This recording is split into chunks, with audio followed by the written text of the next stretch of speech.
खबर जुड़ी है टोल प्लाजिਆਂ ਦੇ ਨਾਲ। ਹੁਣ 20 ਹੋਰ ਟੋਲ ਪਲਾਜ਼ੇ ਬੰਦ ਹੋਣਗੇ, ਸਰਕਾਰ ਨੇ ਫੈਸਲਾ ਲਿਆ ਹੈ। ਦਰਅਸਲ ਕੇਂਦਰੀ ਮੰਤਰਾਲੇ ਦੇ ਵੱਲੋਂ ਇੱਕ ਮੰਗੀ ਗਈ ਰਿਪੋर्ट ਜਿਸ ਦੇ ਵਿੱਚ ਫਿਰ national highway authority of India ਨੇ ਵੀ ਇਸ ਦੇ ਵਿੱਚ ਬਾਰੇ ਵਿਚਾਰ ਵਟਾਂਦਰਾ ਕੀਤਾ।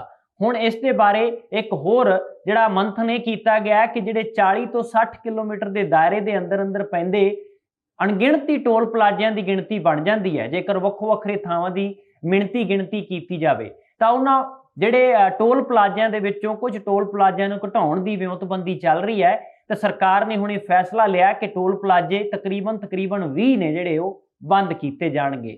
ਗੱਲ ਕਰ ਰਹੇ ਹਾਂ ਪੰਜਾਬ ਦੀ ਤਰਜ਼ ਦੇ ਉੱਤੇ ਹੁਣ ਹਰਿਆਣਾ ਵੀ ਆ ਜਿਹੜਾ ਉਹ ਟੋਲ ਪਲਾਜ਼ਿਆਂ ਦੀ ਗਿਣਤੀ ਘਟਾਉਣ ਜਾ ਰਿਹਾ ਹੈ। ਹਾਲਾਂਕਿ ਪੰਜਾਬ ਦੇ ਵਿੱਚ ਹੁਣ ਤੱਕ ਮਾਨ ਸਰਕਾਰ ਦੇ ਦੌਰਾਨ ਜਿਹੜੇ ਟੋਲ ਪਲਾਜ਼ਿਆਂ ਨੂੰ ਹਟਾਇਆ ਗਿਆ ਉਹ ਸਨ ਜਿਨ੍ਹਾਂ ਦੀ ਮਿਆਦ ਪੂਰੀ ਹੋ ਗਈ ਸੀ। ਇੱਕ ਟੋਲ ਪਲਾਜ਼ੇ ਦੇ ਉੱਤੇ ਅਨੁਮਾਨਿਤ ਆ ਜਿਹੜਾ ਉਹ ਮੰਨਿਆ ਜਾਂਦਾ ਹੈ ਕਿ 12 ਕਰੋੜ ਰੁਪਈਆ ਉਸ ਨੂੰ ਇੰਸਟਾਲ ਕਰਨ ਦਾ ਸਾਰੀ ਮਸ਼ੀਨਰੀ ਦਾ ਖਰਚਾ ਆਉਂਦਾ ਹੈ। ਉਸ ਤੋਂ ਬਾਅਦ ਫਿਰ ਸੜਕਾਂ ਦੀ ਜਿਹੜੀ ਮੁਰੰਮਤ ਹੈ ਉਹ ਵੱਖਰੇ ਖਰਚੇ ਨੇ। ਉਸੇ ਦੀ ਹੀ ਵਸੂਲੀ ਹੈ ਜਿਹੜੀ ਉਹ ਟੋਲ ਪਲਾਜ਼ੇ ਦੀਆਂ ਕੰਪਨੀਆਂ ਜਿਨ੍ਹਾਂ ਨੂੰ ਠੇਕੇ ਦਿੱਤੇ ਜਾਂਦੇ ਨੇ ਉਹ ਫਿਰ ਵਸੂਲਦੇ ਨੇ ਇੱਕ ਐਗਰੀਮੈਂਟ ਦੇ ਤਹਿਤ। ਪੰਜਾਬ ਦੇ ਵਿੱਚ ਹਾਲਾਂਕਿ ਆਲੋਚਨਾ ਵੀ ਹੋਈ ਸਰਕਾਰ ਦੀ, ਪਰ ਸਰਕਾਰ ਦਾ ਇੱਕ ਪਾਸੇ ਦਾਅਵਾ ਇਹ ਸੀ ਕਿ ਅਸੀਂ ਟੋਲ ਪਲਾਜ਼ੇ ਪਹਿਲਾਂ ਕਿਉਂ ਨਹੀਂ ਬੰਦ ਹੋਏ, ਅਸੀਂ ਕਰ ਰਹੇ ਹਾਂ ਬੰਦ। ਫਿਰ ਕੁਝ ਆਰਟੀਆਈ ਐਕਟਿਵਿਸਟ ਤੇ ਵਿਰੋਧੀ ਧਿਰਾਂ ਨੇ ਖਾਸ ਕਰਕੇ ਸਵਾਲ ਚੁੱਕੇ ਕਿ ਜੇਕਰ ਮੁੱਖ ਮੰਤਰੀ ਕੋਲ ਤਾਕਤ ਹੈ ਤੇ ਫਿਰ ਬਾਕੀ ਸਾਰੇ ਟੋਲ ਪਲਾਜ਼ੇ ਨੇ ਜਿਹੜੇ ਰਾਜਾਂ ਦੇ ਟੋਲ ਪਲਾਜ਼ੇ ਖਾਸ ਕਰਕੇ ਰਾਜ ਮਾਰਗਾਂ ਤੇ ਉਹ ਕਿਉਂ ਨਹੀਂ ਹਟਾਏ ਜਾਂਦੇ, ਉਹਨਾਂ ਨੂੰ ਵੀ ਹਟਾ ਦਿਓ। ਦਰਅਸਲ ਜਿਨ੍ਹਾਂ ਦੀ ਮਿਆਦ ਪੁੱਗ ਰਹੀ ਹੈ ਉਹਨਾਂ ਨੂੰ ਟੋਲ ਪਲਾਜ਼ਿਆਂ ਨੂੰ ਬੰਦ ਕੀਤਾ ਜਾ ਰਿਹਾ। ਪਰ ਇਸੇ ਤਰ੍ਹਾਂ ਦੀ ਇੱਕ ਗੱਲ ਹੁਣ ਹਰਿਆਣਾ ਦੇ ਵਿੱਚ ਦੇਖਣ ਨੂੰ ਮਿਲੇਗੀ। ਇੱਥੇ ਹਰਿਆਣੇ ਦੇ 20 ਟੋਲ ਪਲਾਜ਼ੇ ਬੰਦ ਹੋ ਜਾ ਰਹੇ ਨੇ। ਉਹਨਾਂ ਦੇ ਵਿੱਚੋਂ ਕੁਝ ਅਹਿਮ ਥਾਵਾਂ ਨੇ ਜਿਨ੍ਹਾਂ ਦੇ ਨਾਮ ਵੀ ਤੁਹਾਡੇ ਨਾਲ ਜ਼ਿਕਰ ਕਰਾਂਗੇ, ਖਾਸ ਕਰਕੇ ਪੰਜਾਬ ਦਾ ਹੋਵੇ ਜਾਂ ਕੋਈ ਬਾਹਰਲਾ ਹੋਵੇ, ਜਿਨ੍ਹਾਂ ਨੇ ਦਿੱਲੀ ਜਾਣਾ ਹੋਵੇ, ਖਾਸ ਕਰਕੇ ਹਿਮਾਚਲ ਜਾਂ ਪੰਜਾਬ ਦੇ ਵਿੱਚੋਂ ਵਾਇਆ ਹਰਿਆਣਾ ਦਿੱਲੀ ਜਾਣ ਵਾਲੇ ਨੇ, ਉਹਨਾਂ ਦੇ ਲਈ ਵੀ ਇਹ ਰਾਹਤ ਵਾਲੀ ਗੱਲ ਹੋ ਸਕਦੀ ਹੈ ਕਿਉਂਕਿ ਹੁਣ ਟੋਲ ਪਲਾਜ਼ਿਆਂ ਦੀ ਉੱਥੇ ਗਿਣਤੀ ਘਟ ਸਕਦੀ ਹੈ। ਇਸ ਦੇ ਬਾਰੇ ਪੂਰਾ ਜਿਹੜਾ ਮੰਥਨ ਕੀਤਾ ਜਾ ਚੁੱਕਾ। ਹਰਿਆਣੇ ਦੇ ਵਿੱਚੋਂ 20 ਟੋਲ ਪਲਾਜ਼ੇ ਉਹਨਾਂ ਦੀ ਲਿਸਟ ਜਾਰੀ ਹੋ ਚੁੱਕੀ ਹੈ, ਚੈੱਕ ਕੀਤੇ ਜਾ ਰਹੇ ਨੇ ਤੇ ਆਪਣੇ ਆਪਣੇ ਕਿਹੜੇ ਸ਼ਹਿਰ ਦੇ ਵਿੱਚ। ਹਰਿਆਣੇ ਸੂਬੇ ਦੇ ਵਿੱਚ ਤਾਂ ਬਹੁਤ ਲੋਕਾਂ ਨੂੰ ਫਾਇਦਾ ਹੋਣ ਵਾਲਾ ਹੈ, ਪਰ ਪੰਜਾਬ ਦੇ ਲੋਕਾਂ ਨੂੰ ਵੀ ਇਸ ਦਾ ਫਾਇਦਾ ਹੋਣਾ ਹੈ ਕਿਉਂਕਿ ਇੱਥੋਂ ਅੰਬਾਲੇ ਤੋਂ ਲੈ ਕੇ ਦਿੱਲੀ ਤੱਕ ਵੀ ਕਈ ਐਸੇ ਟੋਲ ਪਲਾਜ਼ੇ ਨੇ ਜਿਹੜੇ ਉਹਨਾਂ ਸੜਕਾਂ ਤੋਂ ਹਟਾ ਦਿੱਤੇ ਜਾਣਗੇ। ਪਰ ਇਸ ਦੇ ਵਿੱਚ ਸਾਰੀ ਜਿਹੜੀ ਜਾਣਕਾਰੀ ਤੁਹਾਡੇ ਨਾਲ ਸਾਂਝੀ ਕਰਾਂਗੇ। ਸਰਕਾਰ ਟੋਲ ਪਲਾਜ਼ਿਆਂ ਦੇ ਵਿੱਚ ਨਿਯਮਾਂ ਦੇ ਬਦਲਾਅ ਕਰਨ ਜਾ ਰਹੀ ਹੈ ਜਿਸ ਦੇ ਤਹਿਤ ਹਰਿਆਣਾ ਦੇ 20 ਟੋਲ ਪਲਾਜ਼ੇ ਹੁਣ ਹਟਾਏ ਜਾ ਸਕਦੇ ਨੇ। ਹਰਿਆਣੇ ਤੋਂ ਹਟਾਏ ਜਾਣ ਵਾਲੇ ਜਿਹੜੇ 20 ਟੋਲ ਪਲਾਜ਼ੇ ਨੇ ਉਹਨਾਂ ਦੀ ਲਿਸਟ ਵੀ ਲਗਭਗ ਜਾਰੀ ਹੋ ਚੁੱਕੀ ਹੈ। ਦਰਅਸਲ ਜਿੰਨੇ ਵੀ ਟੋਲ ਪਲਾਜ਼ੇ ਨੇ ਉਹਨਾਂ ਦੇ ਵਿੱਚ ਗਿਣਤੀ ਹੈ ਜਿਹੜੀ ਉਹ ਤਕਰੀਬਨ ਕਿਤੇ ਸੂਬਿਆਂ ਦੇ ਵਿੱਚ 20 ਵੀ ਹੈ, ਕਿਤੇ 30 ਵੀ ਹੈ, ਕਿਤੇ 40 ਵੀ ਹੈ, ਕਿਤੇ ਇਦੋਂ ਵੀ ਵੱਧ ਹੈ। ਜਿਹੜੇ ਜਿੰਨੇ ਵੱਡੇ ਅਧਿਕਾਰ ਖੇਤਰ ਭੂਗੋਲਿਕ ਤੌਰ ਤੇ ਵੱਡੇ ਸੂਬੇ ਨੇ ਉੱਥੇ ਟੋਲ ਪਲਾਜ਼ਿਆਂ ਦੀ ਗਿਣਤੀ ਵੀ ਉਨੀ ਜ਼ਿਆਦਾ ਹੈ। ਇਸੇ ਤਰ੍ਹਾਂ ਹੁਣ ਤੁਹਾਡੇ ਨਾਲ ਇਹ ਜਾਣਕਾਰੀ ਸਾਂਝੀ ਕਰਾਂਗੇ ਕਿ 40 ਤੋਂ 60 ਕਿਲੋਮੀਟਰ ਦੇ ਦਾਇਰੇ ਵਿੱਚ ਆਉਣ ਵਾਲੇ ਜਿਹੜੇ ਟੋਲ ਪਲਾਜ਼ੇ ਨੇ ਉਹਨਾਂ ਦੀ ਗਿਣਤੀ ਤਕਰੀਬਨ 20 ਬਣਦੀ ਹੈ ਜਿਨ੍ਹਾਂ ਨੂੰ ਹਟਾਏ ਜਾਣ ਦੀ ਵਿਉਂਤ ਚੱਲ ਰਹੀ ਹੈ।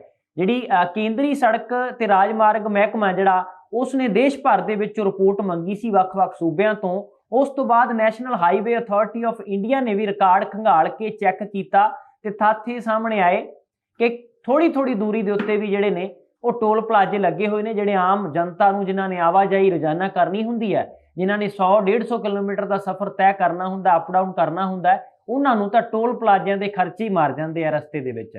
ਤਾਂ ਉਸੇ ਨੂੰ ਧਿਆਨ ਵਿੱਚ ਰੱਖਦਿਆਂ ਹੋਇਆਂ ਇਹ ਫੈਸਲਾ ਲਿਆ ਜਾ ਸਕਦਾ ਹੈ ਕਿ ਅੰਬਾਲਾ ਦਿੱਲੀ ਹਾਈਵੇ ਦੇ ਉੱਤੇ ਖਾਸ ਕਰਕੇ ਮੁਰਥਲ ਤੋਂ ਪਾਣੀਪਤ ਦੇ ਵਿੱਚ ਹੀ 3 ਟੋਲ ਪਲਾਜ਼ੇ ਪੈ ਜਾਂਦੇ ਨੇ, ਜਿਹੜਾ ਕਿ ਇੱਕ ਉਹ ਹਾਈਵੇ ਹੈ ਜਿੱਥੇ ਲਗਾਤਾਰ ਆਵਾਜਾਈ ਚੱਲਦੀ ਰਹਿੰਦੀ ਹੈ, ਜਿੱਥੇ ਕਰੋੜਾਂ ਰੁਪਈਏ ਜਿਹੜੇ ਨੇ ਉਹ ਥੋੜੇ ਹੀ ਮਹੀਨਿਆਂ ਦੇ ਵਿੱਚ ਇਕੱਠੇ ਕਰ ਲਏ ਜਾਂਦੇ ਨੇ, ਉਸ ਟੋਲ ਪਲਾਜ਼ਿਆਂ ਤੋਂ ਵਸੂਲ ਲਏ ਜਾਂਦੇ ਨੇ। ਉੱਥੇ ਵੀ ਉਹਨਾਂ ਹਟਾ ਕੇ ਉਹਨਾਂ ਦੀ ਗਿਣਤੀ 2 ਕਰਨ ਦੀ ਸੋਚੀ ਜਾ ਰਹੀ ਹੈ। ਔਰ ਅਗਰ 60 ਕਿਲੋਮੀਟਰ ਦੀ ਦੂਰੀ ਤੋਂ ਦੇ ਵਿੱਚ 2 ਟੋਲ ਪਲਾਜ਼ੇ ਆਉਂਦੇ ਨੇ ਤੇ ਉਹਨਾਂ ਦੇ ਵਿੱਚੋਂ ਇੱਕ ਹਟਾਇਆ ਜਾਵੇਗਾ। 60 ਕਿਲੋਮੀਟਰ ਦੀ ਦੂਰੀ ਦੇ ਵਿੱਚ ਜੇਕਰ 2 ਆ ਗਏ ਟੋਲ ਪਲਾਜ਼ੇ, ਉਹਨਾਂ ਵਿੱਚੋਂ ਇੱਕ ਦੀ ਛੁੱਟੀ ਹੋ ਜਾਣੀ ਹੈ। ਉਹ ਕਿਹੜਾ ਹਟਾਉਣਾ ਕਿਹੜਾ ਨਹੀਂ ਹਟਾਉਣਾ ਇਸ ਦੇ ਬਾਰੇ ਵੀ ਲਿਸਟਾਂ ਜਾਰੀ ਹੋ ਰਹੀਆਂ ਨੇ। 60 ਕਿਲੋਮੀਟਰ ਦੇ ਦਾਇਰੇ ਵਿੱਚ ਆ ਰਹੇ ਨੇ ਜਿਹੜੇ 2 ਟੋਲ ਪਲਾਜ਼ਿਆਂ ਦੀ ਗਿਣਤੀ ਬਣ ਰਹੀ ਹੈ। ਉਸ ਦੇ ਵਿੱਚ ਜਿਹੜੀ ਲਿਸਟ ਦੇ ਵਿੱਚ ਨਾਮ ਆਏ ਨੇ ਉਹ ਤੁਹਾਡੇ ਨਾਲ ਹੁਣ ਸਾਂਝੇ ਕਰ ਦਿੰਦੇ ਆ। ਅੰਬਾਲਾ, ਪਾਣੀਪਤ, ਘਰੌਂਦਾ, ਸੈਣੀ ਮਾਜਰਾ, ਯਮੁਨਾ ਨਗਰ, ਭਿਵਾਨੀ, ਮੋਰਵਾਲਾ, ਹਿਸਾਰ, ਨਰਵਾਣਾ, ਬੋੜਾ ਪੱਟੀ, ਚੌਧਰੀਵਾਸ, ਮਦੀਨਾ, ਰਮਾਇਣ, ਲਾਂਧੜੀ, ਭਾਵਦੀਨ, ਖਟਕੜ, ਸੋਨੀਪਤ, ਰੋਹਦ, ਮਕਰੌਲੀ, ਡਹਰ, ਭਗਾਨ, ਸ਼ਾਰਾ, ਝਰੋਠੀ। ਇਹ ਹਰਿਆਣੇ ਦੇ ਜਿਹੜੇ ਇਲਾਕੇ ਦੇ ਵਿੱਚ ਪੈਂਦੇ ਜਿਹੜੇ ਸ਼ਹਿਰ ਨੇ ਉੱਥੇ ਜਿਹੜੇ ਟੋਲ ਪਲਾਜ਼ੇ ਨੇ ਸੰਬੰਧਿਤ ਉਹਨਾਂ ਨੂੰ ਉੱਥੋਂ ਹਟਾਉਣ ਦੀ ਗੱਲ ਆਖੀ ਜਾ ਰਹੀ ਹੈ। ਕੁੱਲ ਮਿਲਾ ਕੇ ਇਹਨਾਂ ਸਾਰੇ ਟੋਲ ਪਲਾਜ਼ਿਆਂ ਦੇ ਵਿੱਚੋਂ ਜਿਹੜੇ 40 ਐਸੇ ਨੇ ਜਿਹੜੇ ਸਿਰਫ 60 ਕਿਲੋਮੀਟਰ ਦੇ ਦਾਇਰੇ ਦੇ ਵਿੱਚ ਹੀ ਜਿਹੜੇ ਨੇ ਆ ਜਾਂਦੇ ਨੇ। ਉਹਨਾਂ ਦੇ ਵਿੱਚ ਜਿਵੇਂ 60 ਕਿਲੋਮੀਟਰ ਦੇ ਵਿੱਚ ਮੰਨ ਲਓ ਕਿ ਇੱਕ ਸੜਕ ਤੋਂ ਦੂਜੀ ਥਾਂ ਤੁਸੀਂ ਜਾ ਰਹੇ ਹੋ, ਇੱਕ ਥਾਂ ਤੋਂ ਦੂਜੀ ਥਾਂ 60 ਕਿਲੋਮੀਟਰ ਦੇ ਅੰਦਰ 2 ਟੋਲ ਪਲਾਜ਼ੇ ਆ ਜਾਂਦੇ ਨੇ, ਉਹਨਾਂ ਦੇ ਵਿੱਚੋਂ ਇੱਕ ਨੂੰ ਹਟਾ ਵੀ ਦਿੱਤਾ ਜਾਵੇਗਾ, ਜਿਸ ਦਾ ਜਿਹੜਾ ਖਰਚਾ ਹੈ ਆਮ ਤੌਰ ਦੇ ਉੱਤੇ ਜੇ ਟੋਲ ਪਲਾਜ਼ੇ ਘਟਣਗੇ ਤਾਂ ਉਸ ਦਾ ਸੁਭਾਵਕ ਹੈ ਕਿ ਲੋਕਾਂ ਦਾ ਖਰਚਾ ਵੀ ਘਟੇਗਾ ਜੇਬ ਤੇ, ਪਰ ਇਹ ਹੋ ਸਕਦਾ ਹੈ ਕਿ ਉਸ ਟੋਲ ਪਲਾਜ਼ੇ ਦੇ ਵਿੱਚੋਂ ਉਸ ਨੂੰ ਹਟਾ ਕੇ ਕੁਝ ਬਾਕੀ ਟੋਲ ਪਲਾਜ਼ਿਆਂ ਦੀ ਜਿਹੜੇ ਪੈਸੇ ਨੇ ਉਹ ਵਧਾਏ ਵੀ ਜਾ ਸਕਦੇ ਨੇ। ਜੇਕਰ ਵਧਣਗੇ ਕਿ ਨਹੀਂ ਵਧਣਗੇ ਇਸ ਦਾ ਬਾਅਦ ਚ ਫੈਸਲਾ ਹੋਣਾ ਹੈ, ਪਰ ਹਾਲ ਦੀ ਘੜੀ ਇਹ ਜਾਣਕਾਰੀ ਤੁਹਾਡੇ ਨਾਲ ਸਾਂਝੀ ਕਰ ਰਹੇ ਹਾਂ ਕਿ ਟੋਲ ਪਲਾਜ਼ੇ ਲੱਗਣ ਨੂੰ ਲੈ ਕੇ ਇੱਕ ਮੋਟਾ ਜਿਹਾ ਅਨੁਮਾਨ ਹੈ ਕਿ 12 ਕਰੋੜ ਰੁਪਏ ਲਾਗਤ ਆਉਂਦੀ ਹੈ ਉਸ ਨੂੰ ਬਣਾਉਣ ਲਈ। 40 ਟੋਲ ਪਲਾਜ਼ੇ ਨੂੰ ਬਣਾਉਣ ਦੇ ਵਿੱਚ ਤਕਰੀਬਨ 4.92 ਅਰਬ ਰੁਪਏ ਨੇ ਜਿਹੜੇ ਉਹ ਲੱਗੇ ਨੇ, ਯਾਨੀ ਕਿ ਤਕਰੀਬਨ 5 ਅਰਬ ਰੁਪਈਆ 40 ਟੋਲ ਪਲਾਜ਼ਿਆਂ ਦੇ ਉੱਤੇ ਖਰਚਾ ਆ ਗਿਆ। ਹੁਣ ਇਹ ਦੇਖਣ ਵਾਲੀ ਗੱਲ ਹੈ ਕਿ ਸਰਕਾਰ ਦੀ ਜਿਹੜੀ ਇਹ ਨਵੀਂ ਨੀਤੀ ਆ ਰਹੀ ਹੈ ਉਹ ਲੋਕਾਂ ਨੂੰ ਕਿੰਨਾ ਕੁ ਫਾਇਦਾ ਦਿੰਦੀ ਹੈ ਤੇ ਕੰਪਨੀਆਂ ਨੂੰ ਕਿੰਨਾ ਕੁ ਘਾਟਾ ਪੈ ਸਕਦਾ ਹੈ, ਇਸ ਬਾਰੇ ਵੀ ਅਨੁਮਾਨ ਲਗਾਉਣੇ ਸ਼ੁਰੂ ਕਰ ਦਿੱਤੇ ਗਏ ਨੇ। ਦਰਅਸਲ ਇੱਕ ਟੋਲ NH1 ਦੇ ਉੱਤੇ ਜਿਹੜਾ 60 ਕਿਲੋਮੀਟਰ ਦੇ ਅੰਦਰ ਪੈਂਦਾ ਹੈ ਤੇ ਦੂਸਰਾ NH ਦੇ ਉੱਤੇ ਹੀ ਲੱਗਣ ਦੇ ਬਾਰੇ ਵਿਚਾਰ ਵੀ ਕੀਤਾ ਜਾ ਰਿਹਾ ਕਿ ਜਿੱਥੇ ਦੂਰੀ ਘੱਟ ਹੈ ਟੋਲ ਪਲਾਜ਼ਿਆਂ ਦੇ ਵਿਚਾਲੇ ਉੱਥੇ ਹਟਣਗੇ ਵੀ, ਔਰ ਜਿੱਥੇ ਦੂਰੀ ਵੱਧ ਹੈ ਹੋ ਸਕਦਾ ਉੱਥੇ ਇੱਕ ਅੱਧਾ ਅੱਗੇ ਪਿੱਛੇ ਵੀ ਟੋਲ ਪਲਾਜ਼ਾ ਜਿਹੜਾ ਉਹ ਬਦਲਿਆ ਜਾ ਸਕੇ, ਲਗਾਇਆ ਜਾ ਸਕੇ। ਸਰਕਾਰ ਦੀ ਇਹ ਨੀਤੀ ਬਣੀ ਹੈ ਜਿਸ ਦੇ ਵਿੱਚ 60 ਕਿਲੋਮੀਟਰ ਦੇ ਦਾਇਰੇ ਵਿੱਚ ਆਉਣ ਵਾਲੇ ਟੋਲ ਪਲਾਜ਼ਿਆਂ ਦੀ ਗਿਣਤੀ ਨੂੰ ਘੱਟ ਕੀਤਾ ਜਾ ਰਿਹਾ ਹੈ ਜਾਂ ਘੱਟ ਕੀਤਾ ਜਾਵੇਗਾ। ਇਸ ਦਾ ਰੋਡ ਮੈਪ ਪੂਰਾ ਤਿਆਰ ਕਰ ਲਿਆ ਗਿਆ, ਇਸੇ ਕਰਕੇ ਇਹਨਾਂ ਸ਼ਹਿਰਾਂ ਦੀ ਵੀ ਸੂਚੀ ਜਾਰੀ ਕਰ ਦਿੱਤੀ ਗਈ ਹੈ, ਲਿਸਟ ਜਾਰੀ ਕਰ ਦਿੱਤੀ ਗਈ ਹੈ। ਟੋਲ ਪਲਾਜ਼ਾ ਜੇਕਰ ਹਟਦਾ ਹੈ ਤੇ ਉਸ ਦੇ ਨਾਲ ਜਿਹੜੀ ਟੈਕਸ ਦੇ ਵਿੱਚ ਵਾਧਾ ਕੀਤਾ ਵੀ ਜਾ ਸਕਦਾ, ਇਸ ਬਾਰੇ ਵੀ ਇੱਕ ਅਨੁਮਾਨ ਲਗਾਇਆ ਜਾ ਰਿਹਾ ਹੈ। ਹੁਣ ਹਾਈਵੇ ਦੇ ਹਿਸਾਬ ਦੇ ਨਾਲ, ਦੂਰੀ ਦੇ ਹਿਸਾਬ ਨਾਲ ਹੀ ਟੋਲ ਪਲਾਜ਼ਾ ਲਿਆ ਜਾਵੇਗਾ ਕਿ ਹਾਈਵੇ ਦੇ ਉੱਤੇ ਜਿਹੜਾ ਟੋਲ ਪਲਾਜ਼ਾ ਖਾਸ ਕਰਕੇ ਜਿਹੜਾ ਪਾਣੀਪਤ ਮੂਰਥਲ ਵਾਲਾ ਇਲਾਕਾ ਹੈ ਜਾਂ ਦਿੱਲੀ ਰਾਜਧਾਨੀ ਨੂੰ ਜਾਣ ਵਾਲਾ ਇਲਾਕਾ ਹੈ, ਉੱਥੇ ਟੋਲ ਪਲਾਜ਼ਾ ਕਿੰਨਾ ਕਿਸੇ ਤੋਂ ਵਸੂਲਣਾ ਹੈ ਗੱਡੀ ਤੋਂ, ਉਸ ਹਿਸਾਬ ਦੇ ਨਾਲ ਟੋਲ ਪਲਾਜ਼ੇ ਦੀ ਜਿਹੜੀ ਕੀਮਤ ਹੈ ਉਹ ਵਧਾਈ ਤੇ ਘਟਾਈ ਵੀ ਜਾ ਸਕਦੀ ਹੈ। 3 ਸਾਲਾਂ ਦੇ ਵਿੱਚ 81,227 ਕਰੋੜ ਰੁਪਈਆ ਜਿਹੜਾ ਉਹ ਉਸ ਦਾ ਇੱਕ ਅਨੁਮਾਨ ਹੈ ਜਿਹੜਾ ਉਹ ਮਿਲ ਜਾਂਦਾ ਜਾਂ ਇਸ ਤੋਂ ਇਕੱਠਾ ਹੋ ਜਾਂਦਾ। ਸਰਕਾਰ ਨੂੰ ਇਹਨਾਂ ਟੋਲ ਪਲਾਜ਼ਿਆਂ ਤੋਂ 81,227 ਕਰੋੜ ਰੁਪਏ ਦਾ ਜਿਹੜਾ ਇੱਥੋਂ ਟੈਕਸ ਆ ਜਿਹੜਾ ਟੈਕਸ ਦੇ ਰੂਪ ਵਿੱਚ ਇਕੱਠਾ ਹੁੰਦਾ। 2018-19 ਦੇ ਵਿੱਚ 25,092 ਕਰੋੜ ਰੁਪਈਆ, 2019-20 ਦੇ ਵਿੱਚ 27,636 ਕਰੋੜ ਰੁਪਈਆ ਔਰ 2020-21 ਦੇ ਵਿੱਚ 28,499 ਕਰੋੜ ਰੁਪਈਆ ਜਿਹੜਾ ਸ਼ਾਮਲ ਹੈ। ਇਹ ਅੰਕੜਾ ਇੱਕ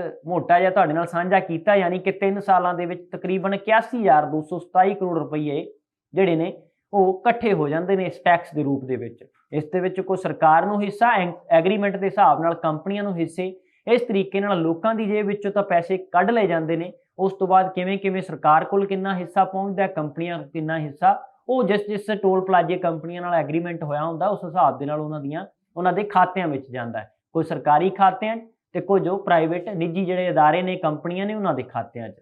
ਤਾਂ ਜਿਵੇਂ ਪੰਜਾਬ ਦੇ ਵਿੱਚ ਜਿਨ੍ਹਾਂ ਦੀ ਮਿਆਦ ਖਤਮ ਹੋਈ, ਟੋਲ ਪਲਾਜ਼ੇ ਬੰਦ ਹੋਏ ਨੇ, ਉਸੇ ਢੰਗ ਦੇ ਨਾਲ ਹੁਣ ਹਰਿਆਣੇ ਦੇ ਵਿੱਚ ਜਿਨ੍ਹਾਂ ਦੀ ਮਿਆਦ ਨਹੀਂ ਵੀ ਖਤਮ ਹੋਈ ਉਹਨਾਂ ਨੂੰ ਵੀ ਹਟਾਇਆ ਜਾ ਸਕਦਾ, ਕਿਉਂਕਿ ਸਰਕਾਰ ਨੇ ਨਵੀਂ ਨੀਤੀ ਲਿਆਂਦੀ ਹੈ।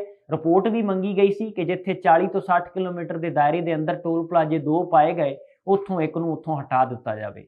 ਉਹ ਹਟਾ ਕੇ ਕੀ ਟੋਲ ਪਲਾਜ਼ਾ ਦੀ ਗਿਣਤੀ ਵਾਕਈ ਸਿੱਧੇ ਤੌਰ ਤੇ 20 ਘਟ ਜਾਣੀ ਹੈ ਜਾਂ ਫਿਰ ਉਹ 20 ਨੂੰ ਅੱਗੇ ਪਿੱਛੇ ਵੀ ਕਿਤੇ ਇੰਸਟਾਲ ਕੀਤਾ ਜਾ ਸਕਦਾ, ਇਸ ਬਾਰੇ ਹਾਲੇ ਸਥਿਤੀ ਸਪਸ਼ਟ ਨਹੀਂ ਹੋਈ।